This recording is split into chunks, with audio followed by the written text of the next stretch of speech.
ভাই কোথায় রে? তাড়াতাড়ি আয় না রে। হ্যাঁ আয়, রং মাখাবো। ওই উপরে দেখ। আরে ভাই নিচে আয়, রং লাগাবো একটু। হোলির দিনকে একটু বাইরে বেরোবি না? আমি যাবো না এবার নিচে। আমার আগের বছরটা মনে আছে তোরা কি করেছিলি আমার সাথে। আরে ভাই 3 সত্যি দিয়ে বলছি আমি তোকে, আমি অল্পই রং মাখাবো। আয়। আমি দাদুর টিপি খেয়ে বলছি, আমি তোকে অল্প একটু মাখাবো। হ্যাঁ হ্যাঁ ভাই, আয় না ভাই। ঠিক আছে, এইবারই লাস্ট, কিন্তু এইবারের মতো বিশ্বাস করে যাচ্ছি।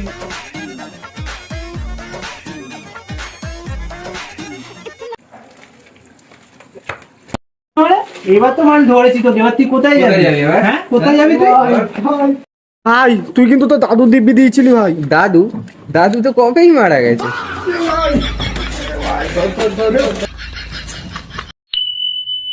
ভাই এটা কিন্তু তো ঠিক করলি না, আমিও তোদের দেখে নেবো।